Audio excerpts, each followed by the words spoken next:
thanks for your patience, and we'll get started momentarily.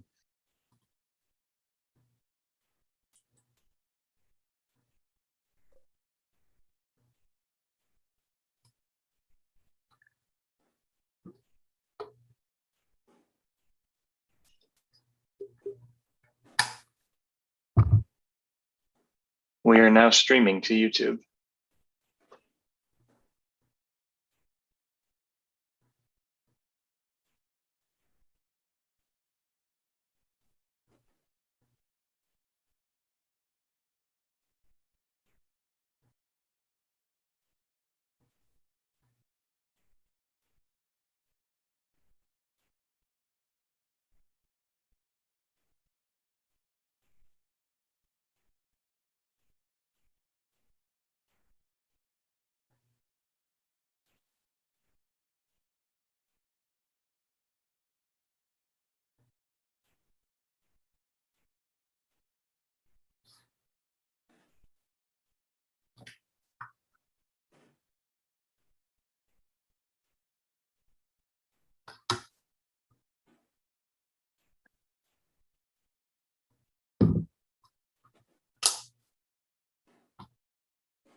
I see we have a hand raised in the audience.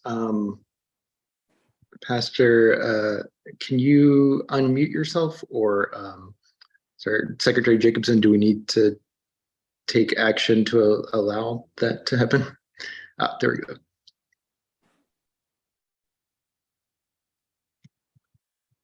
He should be able to unmute himself. Pastor, are you able to unmute yourself, either pressing the unmute or pressing the mute button, or dialing *9, depending on how you've signed in this evening? Oh, okay. We're just announcing our presence. We're here.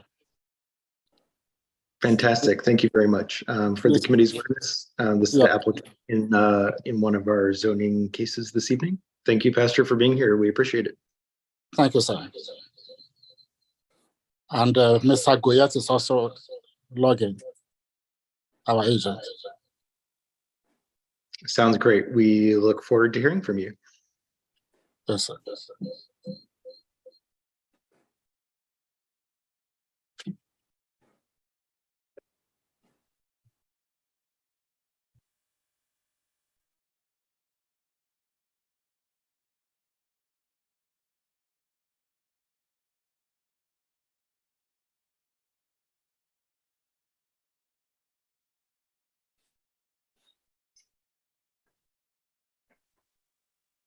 All right. Good evening, everyone. Seeing as it's 7:03, I'd like to call to order the 8th monthly meeting of ANC 1E's Zoning and Economic Development Committee. I am Brad Gallagher, Advisory Neighborhood Commissioner for District 1E01 in Parkview, and chair of this committee. Members of the committee, members of the community, presenters, thank you all for being here tonight. It's great to see all of you. So some background, if you're joining us for the first time, the elected commissioners of ANC 1E have charged this committee with working through issues of land use planning, zoning, historic preservation, and economic development in the neighborhood on the ANC's behalf, given the wide variety of other issues the ANC also has to consider every month. So this committee conducts public meetings like this one on the first Wednesday of each month, and then we report our findings to the elected ANC commissioners, who then vote officially on courses of action. So on this committee, we have 4 elected ANC commissioners of the 7 in 1E, as well as a group of dedicated community members, our neighbors who've come together, all of us to volunteer our time. So thank you all committee members, as I say every month, really appreciate your dedication to thinking through these issues very carefully. So some administrative notes: this meeting is being recorded. That recording will be, or currently is being posted on YouTube, and the recording will be available on the ANC website. That's anc1e.org shortly after this meeting concludes. So we invite participants joining via computer or web browser to comment during the public comment periods or during the presentation periods as appropriate by virtually raising your hand, or if you're calling in by phone, you can dial *9. I'll note, just as an administrative matter, proper public notice of this meeting has been served.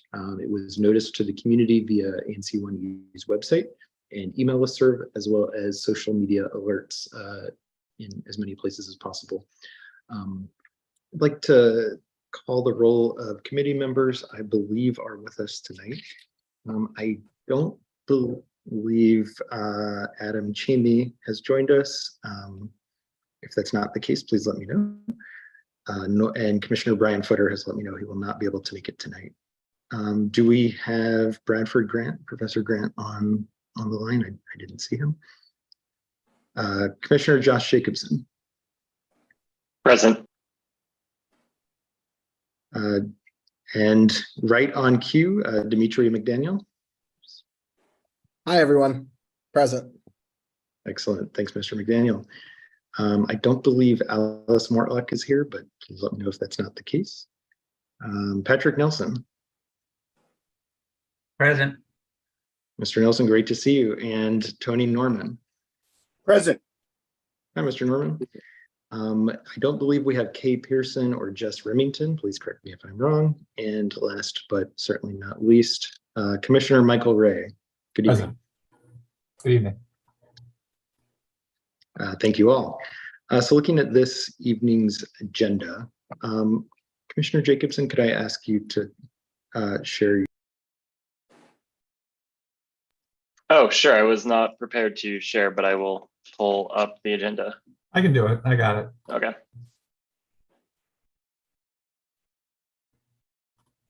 He says.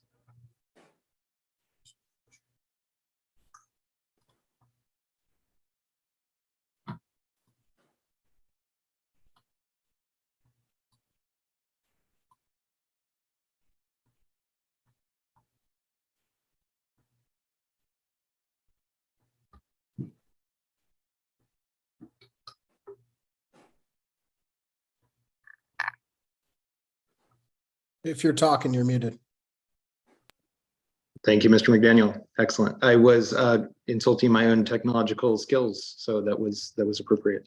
Committee members, I didn't hear from any of you that you wanted to make any amendments to the agenda, but if that's not the case, please let me know. Does anyone have anything that they'd like to introduce, remove, change about the agenda this evening?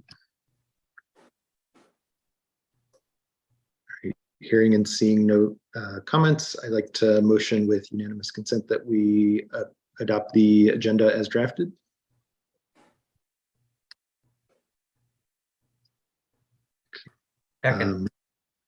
Excellent, thank you. Hearing and seeing no objections, the agenda is adopted as drafted. Actually, I should say we should probably approve last month's meeting notes, which I've sent to you all by email. Were there any objections or edits that anyone wanted to make to last month's meeting minutes before we post them on the website publicly? Hearing and seeing none, I'd like to motion with unanimous consent that the meeting minutes from last month's, that's the August meeting of this committee, be adopted as drafted. Second. Excellent. Hearing and seeing no objections, last month's meeting minutes are adopted as drafted, and we'll get those posted on the ANC website as soon as possible. So moving on to official business, moving on to community announcements and presentations. I don't think we have anything currently scheduled for this part of the meeting, but at this point, if any committee members have any announcements or presentations that they'd like to make, please so indicate. Hearing it or seeing none, are there any community members who would like to make an announcement related to zoning or economic development issues in the neighborhood? Now, that would be something that's separate from the Alcoholic Beverage and Cannabis Administration cases and the Board of Zoning Adjustment cases that are on our official business part of the agenda this evening. Please raise your hand or hit *9 if you would like to be recognized at this time.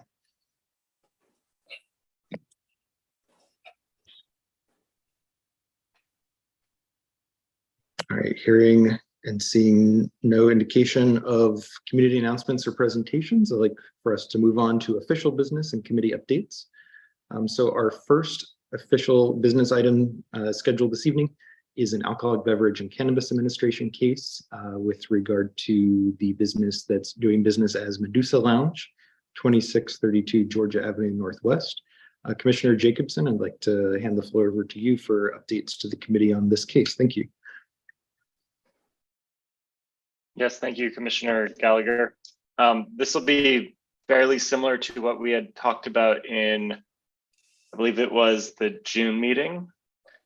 So this is for Medusa Lounge. They're under new ownership and applied for renewal of their liquor license. They have asked for extended hours for live entertainment. So we have some language in there around making sure that noise is reduced from the establishment. And I'm just going to pull up the draft so folks can look at that quickly.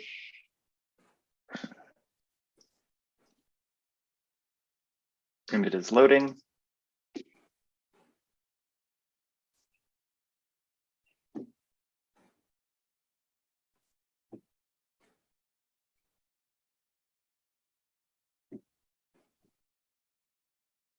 And my internet wants to take a while to load it. So here we are.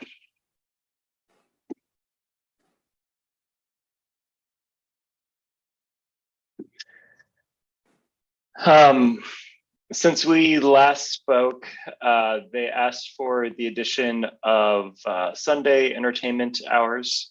And in response to that, I asked them to add in a clause around their sound system just to make sure that it was clearly marked as to what the sound and bass levels should not be exceeding. From talking to the neighbor that had the most complaints previously, he isn't really concerned too much about the origin of the sound. He's more concerned about sound going above levels and being a nuisance in the neighborhood. And so live entertainment would allow them to have a DJ, whereas if they didn't have live entertainment, they could still play music at the same level as they would with the DJ and just have it on a playlist. So functionally, I don't think it's that different. And we'll get a little bit more control over the situation by having them clearly mark their dials and give us an opportunity to audit that.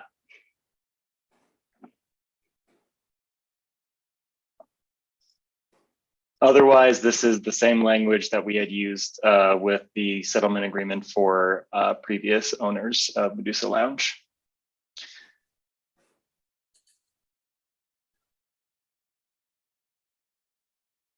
What questions, thoughts, concerns do folks have? Commissioner Ray? Just to put it on the record, so has the owner of the establishment agreed to the stipulations here? Yep. We're just working through him signing. He's having some technological challenges. No problem. Thank you. Mr. Nelson? Josh, just for to make sure I understand, I know you've been working with what's his name on this more than I have, since it doesn't really affect me drastically as it does him. But I noticed that the Friday, Saturday hours have not changed. The Sunday hours have changed. Is there a rationale behind why that hasn't been the same for all of them? And what's the difference between Friday and Saturday versus Sunday? Are you talking about the hours of operation?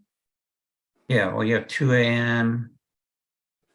Yeah, so these were these are the same hours of operation that they've had. It's just the update is really on the interior hours of entertainment. And that's previously it was until 12:30 a.m. on Sunday and 12:30 a.m. on Thursday.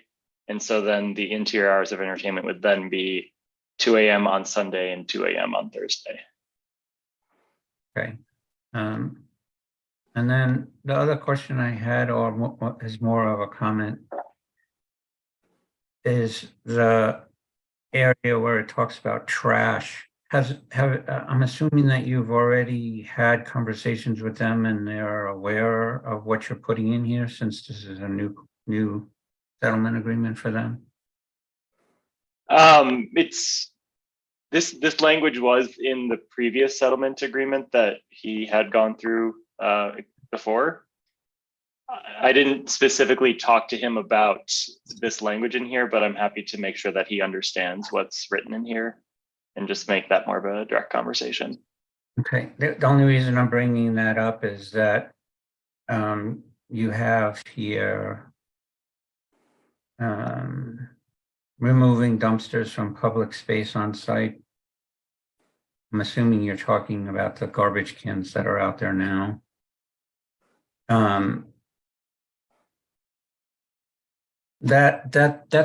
Those trash cans are joint trash cans. They're actually operated by the restaurant on the first floor, and the second floor uses them, but they don't have their own garbage cans. I actually did not realize that. Thank you Yeah. for raising that. And I've had some conversations, because I know the owner of the building, I've had some conversations with him about the possibility of putting something around that to discourage it from being just out on the sidewalk. Although technically he has it in his own space, because they sit over the window wells for the windows that are there. Mm-hmm. And I've also had some conversations with him about updating the fact that the window wells were starting to cave in from the weight of the trash cans. I just want to make sure that that you're not putting an unburdened request on these owners when they really don't have control of it. That site is kind of unique because there is no alley. I mean, you know that, but there is no alley behind it, so they can't put it in the alley. It has to be on the side, and that's been like that for forever, even before the current owner purchased the building, when it was a Blimpie. Way back when I first moved in, they still had their garbage cans on the side of the building. So I just want to make sure that that they're understanding that, and you're not putting too much requirement on them, since we've already kind of beat up on them anyway. Yeah, I think the language as written would still be fine, but it might make sense just to remove it to be on the safe side. Just because, like what you're saying, it sounds like it's not technically in public space anyway, but they're not about to put dumpsters in public space at this point anyway. Right. Like they're not going to add trash cans. I'm not necessarily saying that I think you should take it out, because if you take it out, then they may get slap happy and not do what they're supposed to be doing. I just want to make sure that they've read all this and they understand it, and because they don't have any, at least from my understanding, they don't have any control over how many times the garbage gets picked up, because it's the guy on the first floor that does that. And the replacement of the bins and all that's responsible of the actual restaurant. Yeah. That owns it. I think it's okay to leave it in. I'm not saying take it out. I just want to make sure that they've read it, they understand it, and they don't have any issues with it being in there. I would err on the side of keeping it to keep us covered, but just make them aware of it is more what I'm concerned about. Okay. Yeah, that's totally fair. Appreciate that. And always appreciate your eye for detail.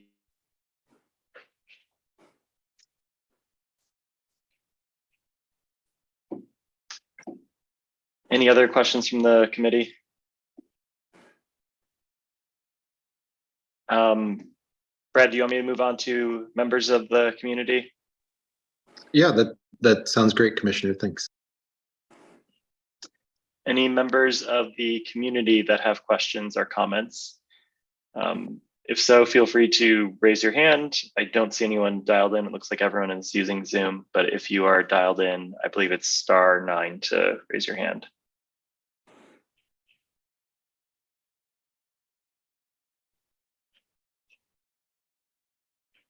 All right, seeing no hands raised, I move that we approve this settlement agreement as written for full consideration by the ANC on our next meeting.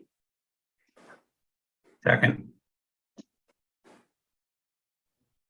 All right, all those in favor, please signify by saying aye. Aye. Aye. Aye. Aye. All those opposed, please signify by saying nay. And I think that's everyone. So you're good to go. Thanks everyone for your help and looking into this with me.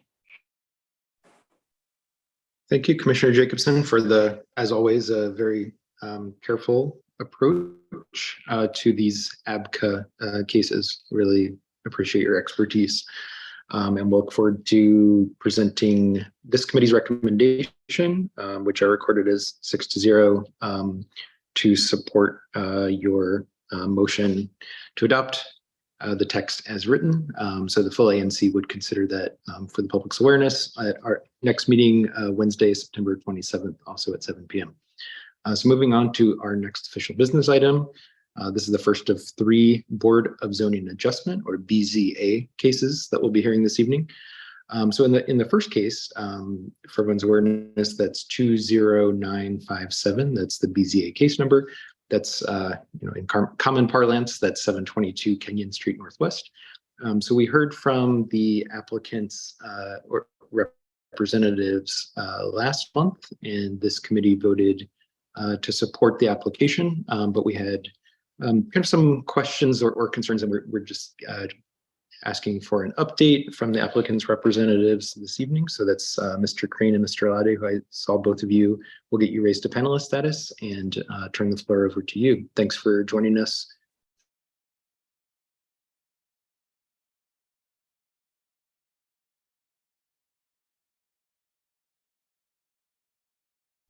So Commissioner Jacobson, it looks like I don't have the authority to elevate Mr. Crane and Mr. Lade to panelist status, if you wouldn't mind. And sorry, what was the second name? ALADE. Oh, yep, thank you.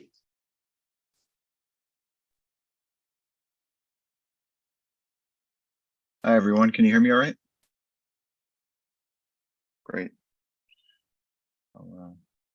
I'll pull up the latest plans here, and I think Jude, his last name is Alade. He'll be joining. He can speak a bit to the neighbor outreach. I know he's been sending me some letters to get uploaded for the BZA case, so there's been some progress there.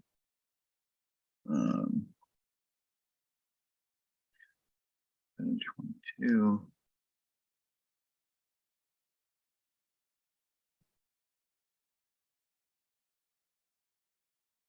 All right, I'll go ahead and dive in. 722 Kenyon Street Northwest is this BZA case we're looking at. I think most of the comments here, just so you know, we had some, it's typical during the BZA cases for the Office of Planning to reach out with some questions or clarifications. They just wanted us to more correctly show some of the neighboring rear walls in the adjacent property. I know one of those has been, I think it's 720 Kenyon, has been permitted for an addition. So we updated those to be a little more clear with OP. I think we may not have had the trash shown last time, but we do have that enclosure shown here. I thought we might need to do a compact parking space, but we're still showing a full-size parking space there for now. I don't think there was too many design questions. If I recall, I think we had discussed something about the roof decks and privacy, but though we were planning to, we did pull them back a little bit, as you see here, from the edge with the railings. But I think there's a question as to whether that was going to be an issue in BZA or with OP. I don't recall, but maybe we can rehash that if there's any further questions about that. But I don't recall many edits that you guys requested for 722 Kenyon. if you guys want me to go over everything, just kind of as a refresher, this is an existing building. We're doing a third floor addition here. This is special exceptions for 3 units. So that's what's precipitating the BZA case. We're doing the unit at the rear here, accessed by a breezeway or connector. It's going to be going past a courtyard. So we've kind of got a nice private lawn that can be accessed and viewed by all 3 units, which we think is a really nice feature on some of these deeper lots that happen in this neighborhood. So the perspective view, this is kind of how that's looking with that. You know, we get a lot of daylight coming in for this rear unit and for the other 2 units in the front mid building mass. I'll do a rehash of some of the layouts here. Is, you know, the green one at the rear, the 3rd unit, that one's kind of stacked almost like its own little tower or townhouse. So we'll have kind of a bedroom and lounge at the top floor, bedroom at the 2nd level, living, kitchen, dining here at the 1st. Then 2 bedrooms are down in the cellar. That's a share bathroom. This is all accessed by a walkway or corridor that'll be coming in at the cellar level. It'll pass by the 1st units and go upstairs. It'll come into this nice little daylighted corridor there with access to the lawn. The other 2 units can access the lawn here from their decks there. So be a bit of a community element there. Then at the front mass, we've kind of got a 2/2 setup where the upper unit occupying level 2 and 3 with a den, 1, 2, 3 bedrooms. The lower unit will have 1, 2, 3 bedrooms and living and kitchen here. So I know this. You guys have probably seen some of these around the neighborhood. They call this, I guess, a courtyard scheme. This is, you know, we're not reinventing the wheel here, but it's something that works with these very deep lots. Adam, do you mind if I just jump in? Anytime. Yeah, because I think we unless, you know, colleagues need to see this again. I think the only issues were neighbor outreach, which I know we'll get to here in a second. I believe we were conditional on trying to see if any letters of support could be gotten, or just any kind of confirmation that the neighbors were aware of the project.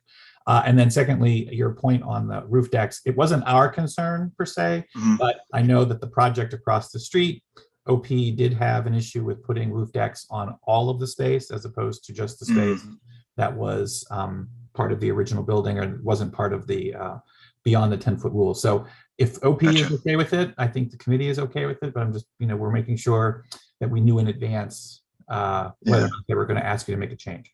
That was, I will say that wasn't a comment by OP. Granted, they can always come back and add some more stuff, but that didn't come up in their initial review and their request for edits. There is also some addressing the, which I'm assuming you're still doing here, something for the front portion. You have a roof deck too, correct, Adam?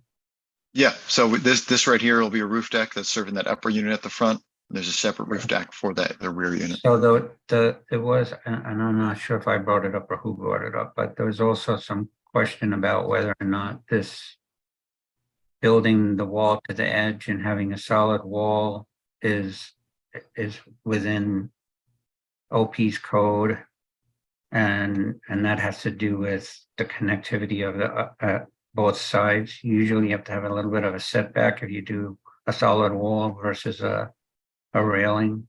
I know that. So I know that the zoning code, typically the requirement is when you have a solid parapet like this, there's no setback required. But when you have an open railing like we have back here, there is a 1-to-1 setback, which is kind of draw at a 45-degree angle, which we've provided at the front and back. Okay. So, but based on my knowledge of the zoning code, after doing hundreds of projects in DC, this is pretty much a zoning compliant I just couldn't remember, to be honest with you, since it's been a while. I wrote notes. I knew there was one of them. I always get that confused with because they keep changing back and forth and back. Yeah, no, I realize it's confusing. Fine. And then let me just ask one quick other question that I didn't when you were going through that. This railing stairway that is on the back of the front building. You're talking about this guy here? That only goes from the 3rd floor. It does. So that is a private Okay, so then accent my from the upper question- unit. My question relates to safety issue. That means that that unit only has an egress from the front? So that unit, so none of these units require two egresses. And that's because we're only going up to 3 floors and the travel distance is not exceeded. So there's emergency escape and rescue openings, which all the bedrooms have windows that are egress compliant. So that complies for there. But all these front 2 units both have egress out this shared corridor. And that's the only egress required by code. Oh. You'll see in some of the larger buildings, say this was 4 levels or above, where you have like that metal staircase in the back or 2 internal stairs. That's when you get these longer travel distances in 4 levels and up, and that's when you start having need the two means of egress. But these are single egress buildings. Okay. Station. Great. Can we hear about the neighborhood outreach then? Sure. Is Jade on here? Yes, he just needs to unmute himself. There you go.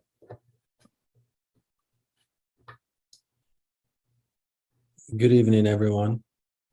Evening. Hope we all had a good summer. Yes, thanks for taking the time to review this case again. We have submitted, I believe Adam has submitted to the record the 2 letters from the adjacent neighbors, 720 Canyon Street and also 724 Canyon Street. So those are the 2 adjacent neighbors that we had the most conversations with. We also spoke with 718 Canyon Street. He hasn't submitted a letter, but he's in support of the project. And the letters detail out, if there are any concerns. 724 had a request for us to try to conserve or preserve rather a tree that's along the property line, and we've had discussions with him, as well as we've engaged an arborist to take a look at the tree and prepare a report that we've shared with the owner, and we're going to do all we can to preserve that specific tree, which is along the property line. But he is in support, the owner is in support of the project. Thank you. On the tree issue, I'm assuming that it's not how large is it? It's not a protected tree. No, it's not a protected tree. I will say that I'm glad that you did reach out to them, since that was a topic that I brought up to you last time as it references to trees. And that's why it's very important that we get developers to reach out to neighbors, because not everybody has the same issues. And if you ask them that kind of question, you're going to get it directly from them. You had already answered that question to my satisfaction when I asked you about the trees, but it's nice to know that the neighbor is addressing the same kind of issues that we are bringing up. So thanks for that. Thank you. I did want to add in that I've uploaded the report from the arborist to the record, and I'm just looking at it now. That tree is 13.7 inches, so nowhere near special size. It also says it's in fair to poor condition. Yeah. What does it mention the tree type? Just curious. It does. It is a northern catalpa, CATLPA. It's not considered a high value tree. No, I don't think so. Well, we, this was just I'm sorry, I'm taking over because this is my SMD. This is an update. So we'd already, said that we support the project with the condition of the neighborhood outreach before the ANC, the full ANC meeting, which will be in 2 weeks. So, it looks like this will continue on with that support. So thank you very much for the update. Thank you. Does anyone Did from we the actually community- take a vote last time, Michael? Or We did. On this say one, would we change? did. Correct. We did. I knew we did it on one. I couldn't remember what. Yeah, that's the next one that we held Okay. off. All But right. I should have asked just in case. Was there anyone here from the community that had any questions? You can raise your hand. Seeing none, again, I think we can move on to the next case. Excellent. Thank you, Commissioner Ray. We have the same applicants' representatives also for our next case. So for the community's awareness, we heard some discussion of this case last time, but in the interest of time, to table for this month. So that's case BZA case 20971 regarding 745 Kenyon Street Northwest. Again, same applicant's representative. So over to you all. Thank you very much. Sure. Yeah, I'll kind of go through everything again. This is similar in the exceptions, the special exceptions and relief that we're asking for as the last one. This is a 3-unit in one of those large lots in the RF1 zone. And also same in the scheme, although the lot's a little bit wider, it's a little bigger. So this has the setup again where we've got a front mass, a connector going past the courtyard, and then a rear mass that'll house the 3rd unit. 2 parking spaces at rear. This lot is a little wider than the last. That allows us to put the trash area on the side here, all of which will be screened and out of view of the alley there. I do want to point out this one was a little different in that this one, the existing front facade does have kind of like this bend to it, of which we're proposing to fill in here. And so that's why you'll see kind of that little bump in being filled in there with an addition. I think a lot of the questions revolved around the facade, which we hadn't really dove into too much detail in the last one. On this iteration, taking into account some of your comments, we kind of continue to try to extend the existing 2-level housing facade to delineate the addition from the lower 2 levels rather than having a single large imposing mass. This breaks it up a little bit with a bit of trim work and brick on the lower levels. I think this might have a little more detail in the material here. So kind of showing brick here to better blend in with the house on either side here. A bit of a cornice trim work here, and then not fully decided, but either some kind of hardy plank or a unique material here to offset the addition. We've also chosen to set back the rear deck here and use an open railing here. We showed a glass. It might end up being some kind of metal railing there. But again, that whole effort there is to lower down the street facade as it sits up against the front of the other houses. So differentiating and then pulling back the roof deck to keep that front mass a little shorter. There's some other views here. Just kind of showing how we've got that set up. Again, you'll see that step back there. This one is set up a little differently. Sorry if I'm zooming around here too much. This one is set up with kind of a unit at the front facing the street, a unit at the rear facing the courtyard, then a 3rd unit kind of further down in the rear yard. The previous one was 2 by like 2 over 2. This one is 1 behind the other. I think this is nice because it gives everybody their own roof access, a little more privacy in terms of noise transferring through vertically, so you're not having anyone stomping over your head. It's just whoever's in your house. I should have mentioned this in 722 Kenyon, but we did give you guys the shadow studies that you asked for on both projects. So I've included these here, and I can distribute these if you want for anyone to take a look. Just kind of show these at the summer and winter solstices at morning, noon, and 3 p.m. So those are there if anyone wants to discuss. But I know that was one thing that was requested. I can't recall anything else you guys asked of that we haven't provided, but if anyone else has questions or comments, I'm happy to go over anything. Same question though on the neighborhood outreach.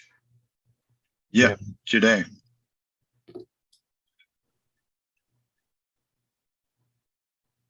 Yeah, thanks. Thanks again. So on this project, what we have done is we reached out to the 2 adjacent neighbors again.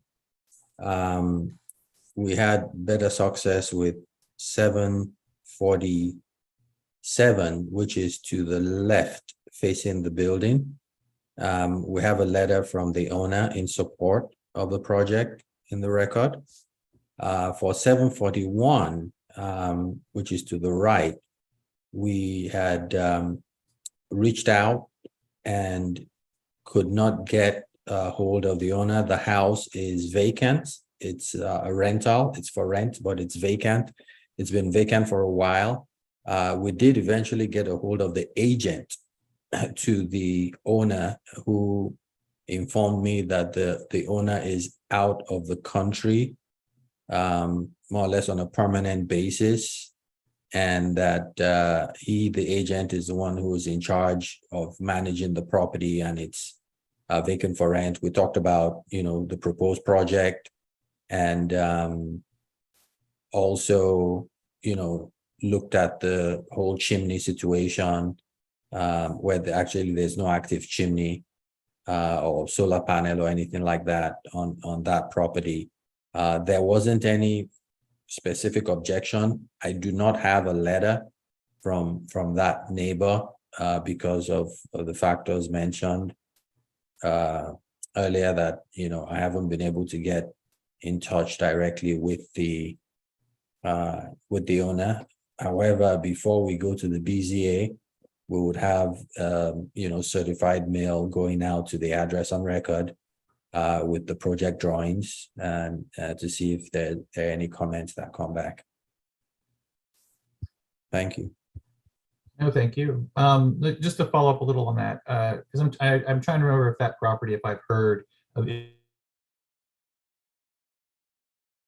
issues at the property in the past. I know there was someone along this stretch that was getting some water infiltration. Are you seeing any kind of issues coming from that side of the building?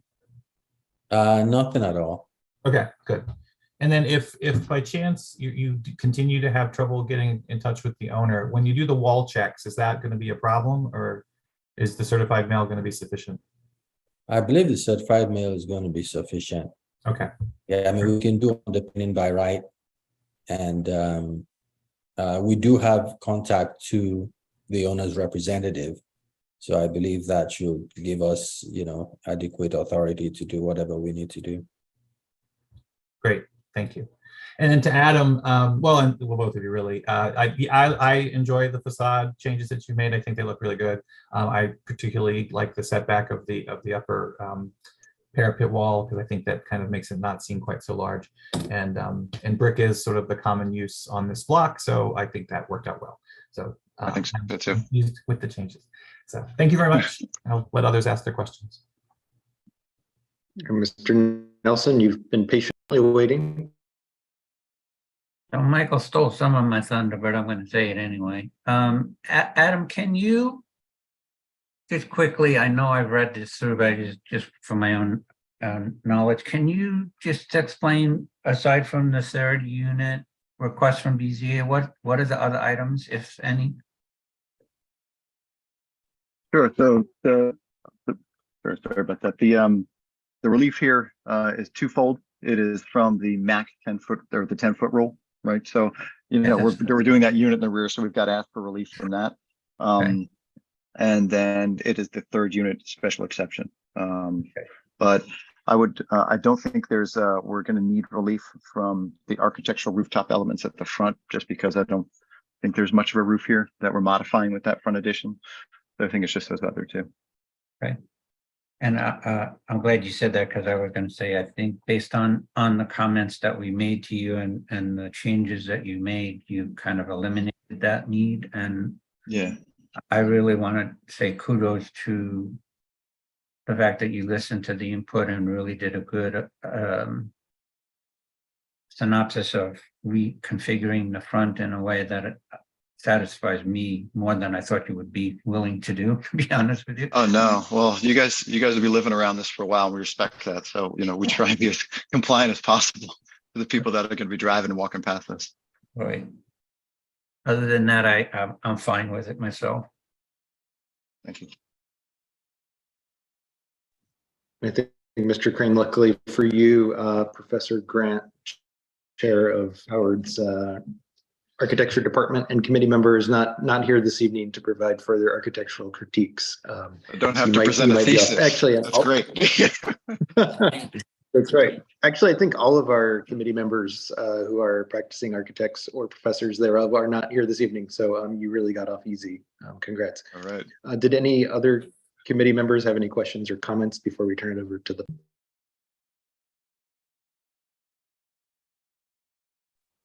All right, hearing and seeing none. If there are any members of the public who have any questions or comments, please indicate your interest.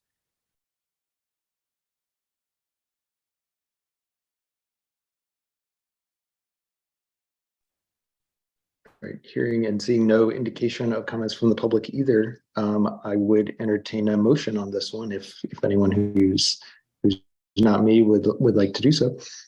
I will make a motion that would the committee recommend to the full ANC BZA case number 20971 at 745 Kenyon Street for the request of the third unit and 10-foot rule apply. I don't have it in front of me to speak to technical stuff, but it's those two requests of special exception.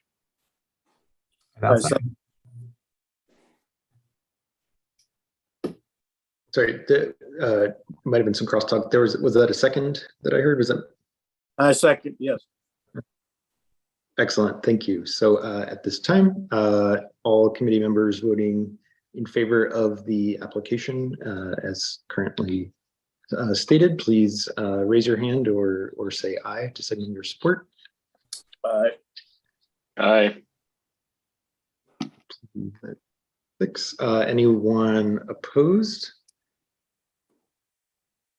And any committee members abstaining? Okay, so by my count, that is 6-0 in favor. And to recommend to the full ANC again on the 27th that we support your application as currently drafted. Thank you both very much for being here this evening. If you have any further comments, welcome to. Otherwise, yeah, thanks for your time once again. Thank you. Appreciate it. So our third and final BZA case this evening is 20952. That's 727 Irving Street Northwest. I believe we have Pastor and Mrs. Akinsanya here, as well as your representative, Mr. Gayet. And I apologize for any mispronunciations. Please correct me. So we'll elevate the three of you to panelist status. You'll be able to speak shortly. And if there's anyone else we should elevate as well, please let us know at that time. Brad, can I just ask you one quick question? Sure, Mr. Nelson, yes. It's just a comment, not more than anything. And I should have asked this, although I'm probably don't know if I've asked it before. So if I have, just bear with me.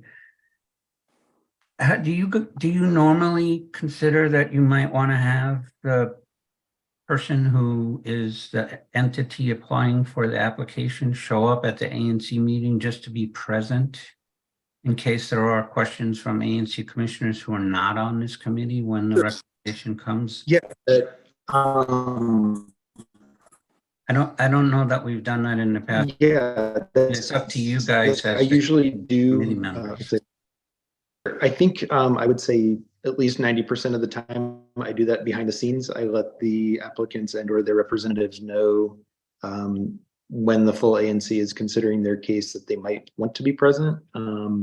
I think probably a minority of the time they actually take me up on that suggestion or offer, but I think, I mean, I try to almost universally let folks know, let the applicants know when they're going to be on the full ANC's calendar. But yeah, I will. The only reason I'm bringing it up, Brad, is not to be a pain, but since this is a recording posted on the web, that somebody who just comes in and wants to look at this, that if you say that publicly here to them, then it's in recording and then nobody can say, well, I didn't know that they were going to show up or whatever.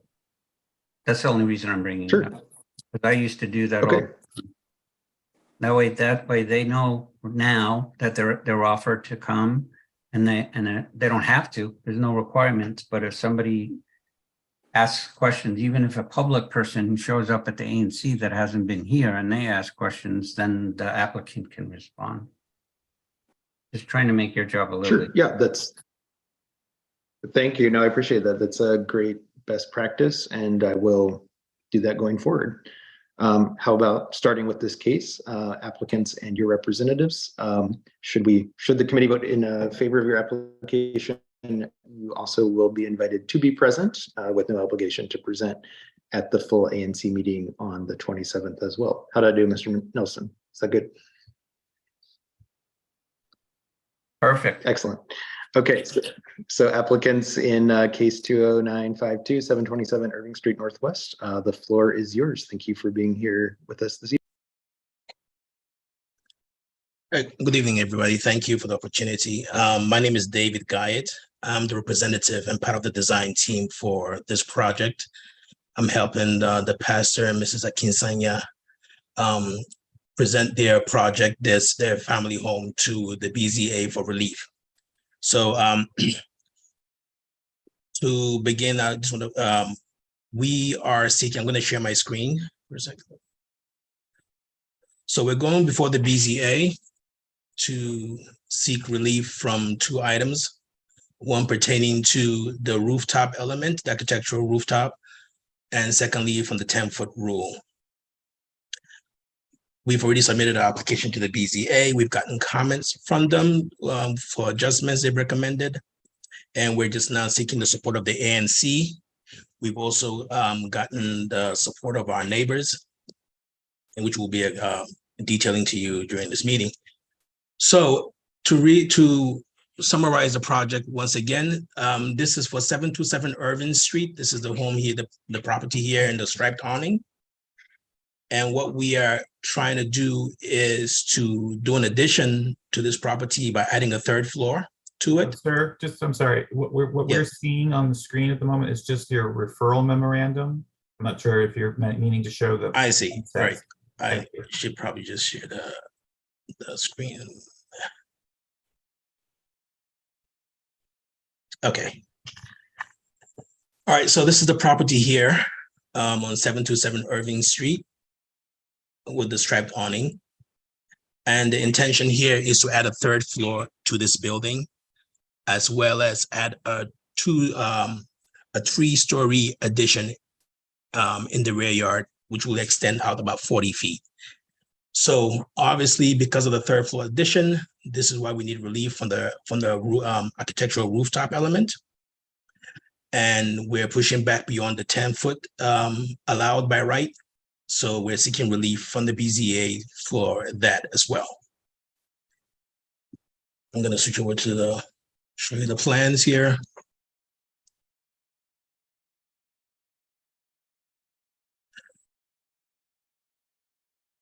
So what you're seeing here is the floor plan of the house. It's going to be converted into a 2-family home from a single-family home. This is to accommodate the rather extensive extended family of the Akinsanyas who have decided that they want to stay in place and have their children live with them rather than move out of the city to larger accommodations. So we are doing an extension in the rear that has 3 stories in the rear, as well as doing a 3rd floor addition to the existing structure right now. And we're going to add a roof. I'm going to have a roof deck at the top. So with all these improvements, this shows it better here. The issue will obviously be that we are seeking relief from the interference with the rooftop element. Now, with regards to this, we've somewhat resolved this by setting the structure, the addition, back 3 feet as per zoning guidelines. And we're hoping that satisfies that particular item. But what we're seeking relief from the BZA further now is this 40-foot addition in the rear of the structure that goes obviously beyond the 10-foot setback recommended addition limits. All right.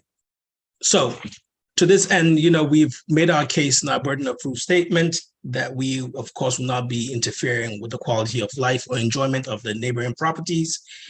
And we are trying our best to stay within the character of the neighborhood As I'm sure you all know, these kind of developments are becoming more and more common in the neighborhood. And, you know, and to keep with the character of the neighborhood, we're abstaining from interfering with the front porch of the property and with the rooftop element. And we are going to be doing our best in terms of choosing materials for the third floor addition so that it can blend in much better with the character of the neighborhood. So material selection is not entirely set in stone. We are still open to suggestions with regards to that. I think last time we got some suggestions that we're exploring. And with regards to the rear addition, the biggest impact is its side view, as seen here, is obviously very imposing, and we intend to perhaps do something with the rather large facade so that it's not just a big blank wall. We've gotten suggestions from the board at the last meeting of maybe possibly a mural. And we're open to all suggestions and all ideas. We definitely will not leave it just a big blank wall. We're hoping that that is a lot more appealing to the neighbors and to the community at large. The other item of concern to both our neighbors was the effects of shadow, particularly the neighbor at 729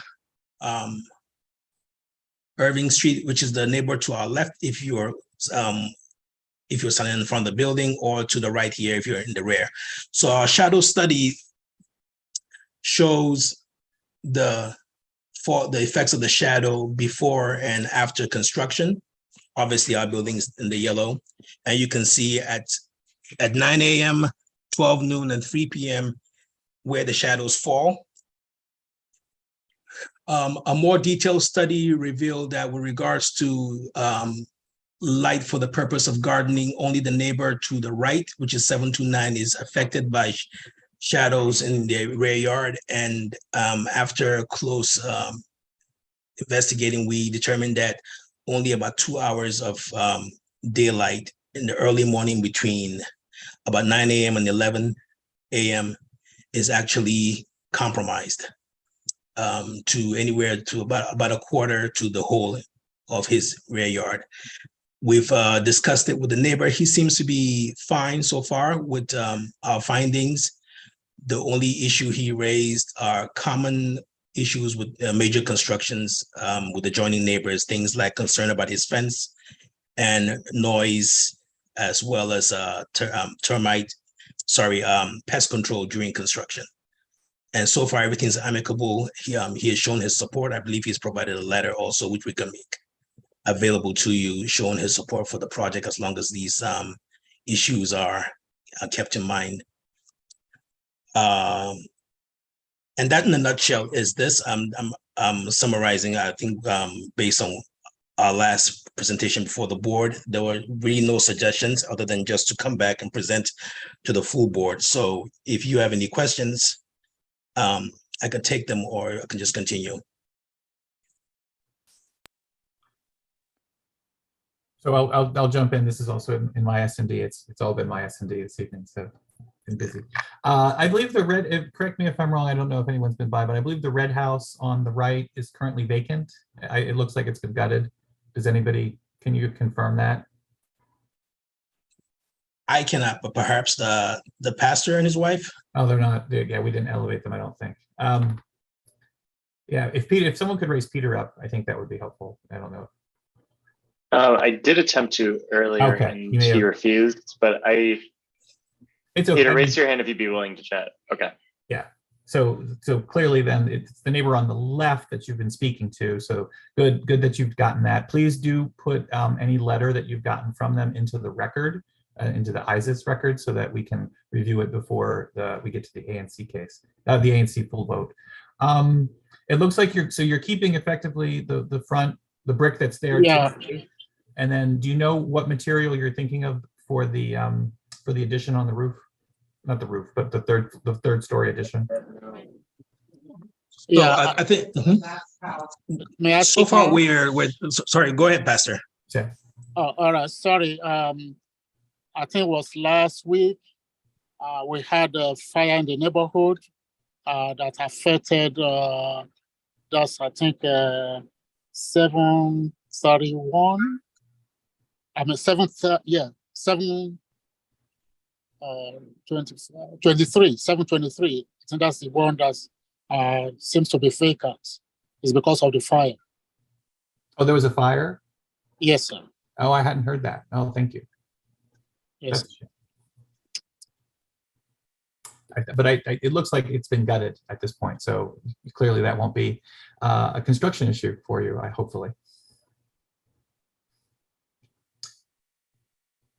So back to Mr. Guyett, the material that you're thinking about for that third story addition, and what do you think you're going to use on the sides?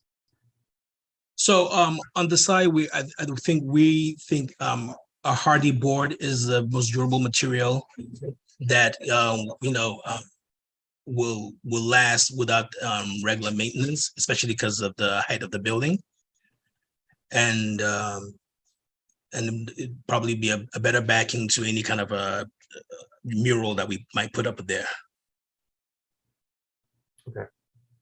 And then in the rear, it looked to me like you have a space for where the trash cans can go. If you could show that rear section again. Yes, we have a, sorry, just around here. You're getting there. Yeah. Okay, it's always when you're showing people. There you go. Okay.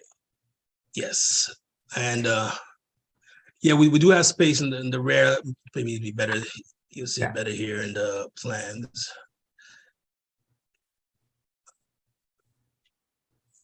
We have room for 2 cars and trash cans to the sides, and in front of the building as well. Okay. And then just to make sure that I understand the egress, the way you move through the building is you come in through the front door. Does that then go down through a basement level, or how do we get to the back? Right. So what we're our intention is to have not really a basement, but it's sort of a walkway under the properties. Okay. Because the existing building right now has a crawl space, doesn't have a basement. Yeah. So we want to provide access to the street for both structures from the front, and also to provide access to the rear from the middle courtyard where the trash probably will be taken out. Yeah. Well, I'm a little confused though by the plan. Because if I understand the elevation of the building, I would come in through the front door, which is at elevation. I mean, that's at ground level. Yeah. Right. So this shows you down in the crawl space. I'm trying to understand how that works. Okay, so from the front of the building, yes, you would come in. First of all, bear in mind that the building is elevated above street level. Okay. Here. So yes, you would walk in normally here, but the intention is to provide access here straight to the sidewalk. Oh, okay. That So will lead you underneath that. Yeah. Gotcha.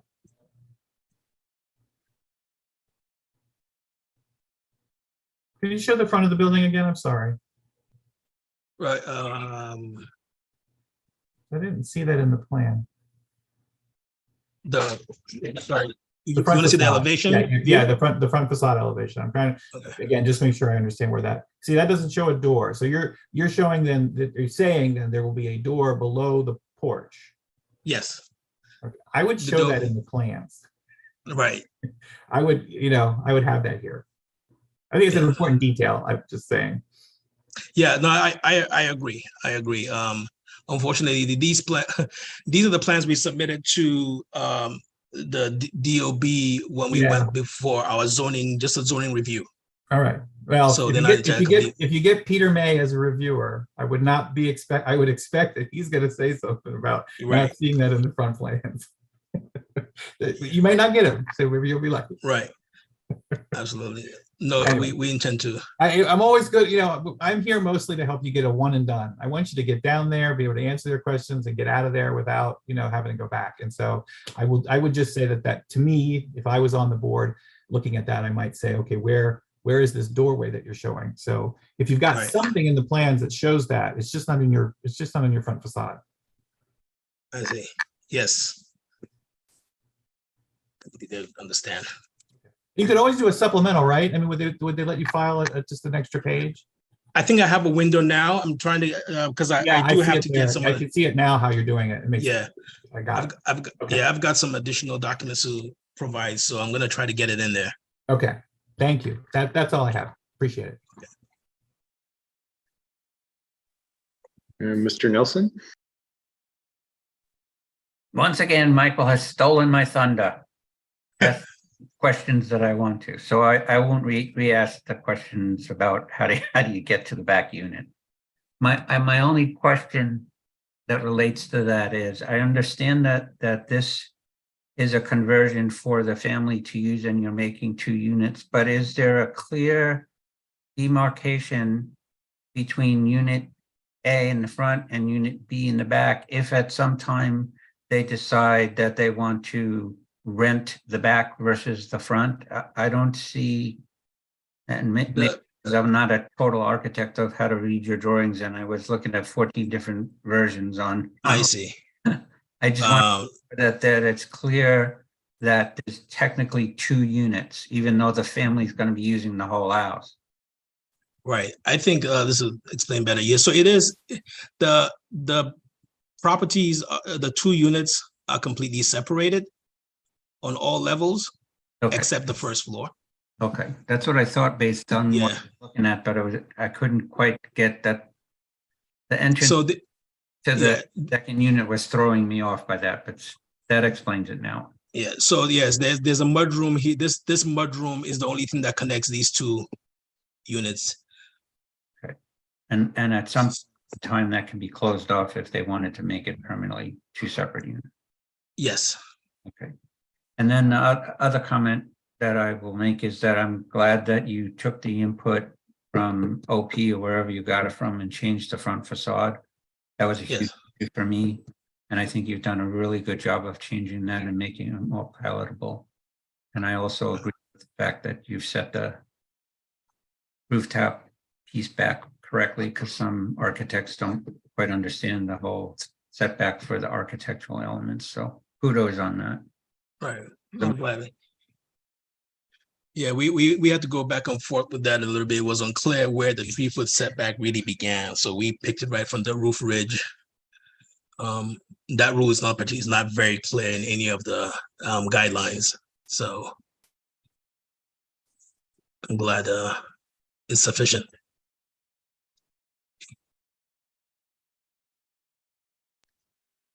Any other committee members, questions or comments for Mr. Guyette?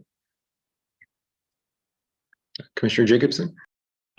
This is going back to something that Commissioner Ray asked. I looked at the vacant buildings website and 725 was marked vacant about 5 days ago. So I'm not sure if you're looking there already, Commissioner Ray.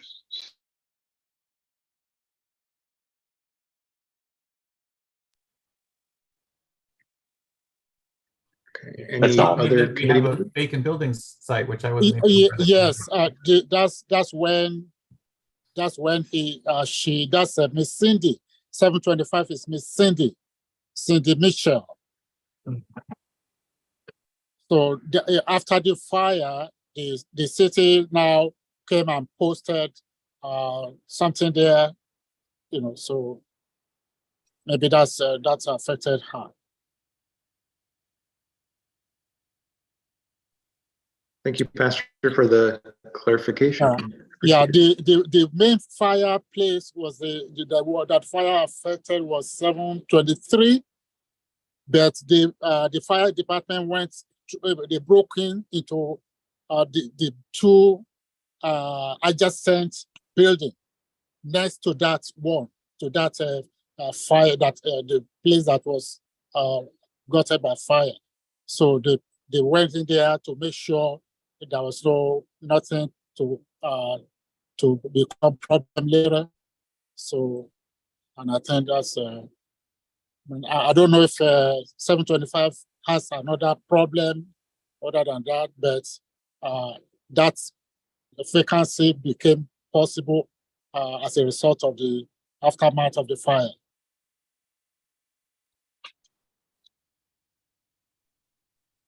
Thank you. Thanks, Pastor Kinsanya. Did that answer your original question, Commissioner? Excellent. Okay. Any other comments or questions from the committee? Okay. Any comments or questions from members of the public? Please raise your hand if you'd like to weigh in. Although I think at this point, majority might of attendees might be related.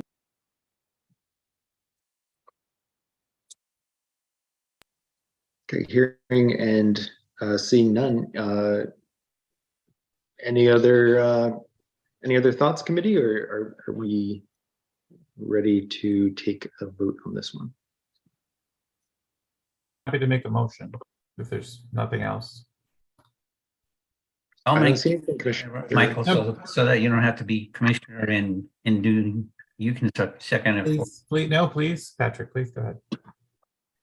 So we'll make a motion that the committee recommend to the full ANC support for application 20952 at 727 Irving Street for special exceptions from the 10-foot rule and the rooftop elements.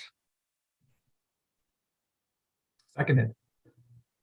Excellent. All committee members voting in favor of Mr. Nelson's motion, please signal or state your intent. Any committee members voting against, please so indicate. And any committee members abstaining. By my count, that is 6-0 to 0. This committee has voted in favor of this application as currently drafted. Applicants or applicants' representatives, if there's any other comment you'd like to make, please feel free. No obligation, and otherwise, the full ANC will consider this matter on the 27th. Again, you're welcome to attend that meeting, but there is no obligation to do so. Thank you. Yeah, thank you all for your time. Really appreciate it. Good night, So everybody. And when do we submit the letters from the neighbors? Yeah, just submit those into the ISIS platform, please. All right, sir. Thank you very much. Really appreciate it. So this concludes our official business this evening. Is there anything I'm forgetting, committee members, or any last minute considerations?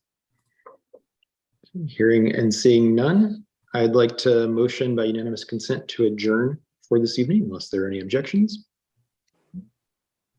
Hearing or seeing none, this committee is hereby adjourned until Wednesday, October 11th at 7 p.m. Just to reiterate, the next meeting of the full ANC is Wednesday, September 27th, also at 7 p.m. More information on how to join these meetings and recordings of past meetings, as well as the agenda, are available at anc1e.org. Good night, everyone. Thanks for joining us. Take care. Thank you, sir.